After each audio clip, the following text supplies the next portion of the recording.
বজাত গোলগঞ্জত এটপা পানীৰ বাবে হাহাকাৰ ওলাই আহিল শতাধিক মহিলা।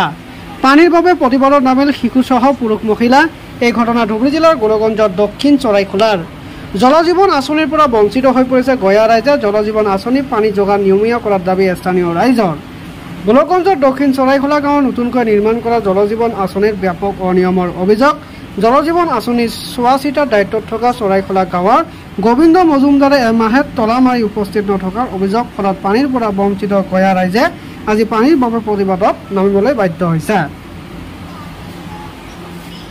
নাম কি? চৰাইখোলা।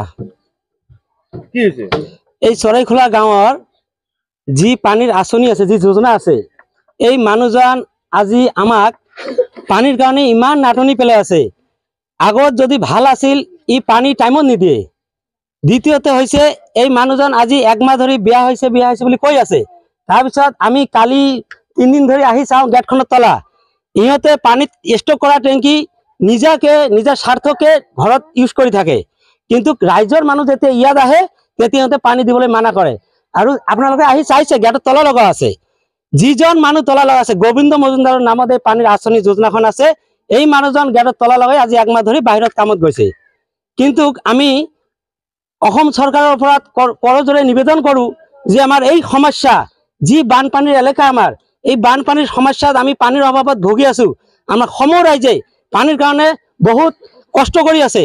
গতিকে আমি অসম চৰকাৰক বিনম্ৰভাৱে অনুৰোধ কৰোঁ, আমাক যাতে এই পানীৰ যোজনাত যিজন মানুহে তলা বন্ধ কৰি কামত গৈছে, তাক আমি ইয়াৰ পৰা গুচাব লাগে। গোবিন্দ মজুমদাৰ গো বেক, গোবিন্দ মজুমদাৰ হায় হায়, গোবিন্দ মজুমদাৰ গো বেক। পানীয়ে নাপায়, সময় গতিকে পানী নেদে আৰু পাইপ ফুটে, পাইপ সেই কৰে আৰু বয়া হোৱা বুলি কয়। 3-4 দিনৰ মূৰে মূৰে বয়া হৈ থাকে। এই চৰাইখোলা গাঁও। আজি 1 মাহ হ'ল। মানুহজন নাই, তালামাৰি গুৱাহাটী বোলে গৈছে। কামত গৈছে। 1 মাহৰ পৰা পানী নাপায়। না, 1 মাহৰ পৰা পানী নাপাওঁ ইয়াতে।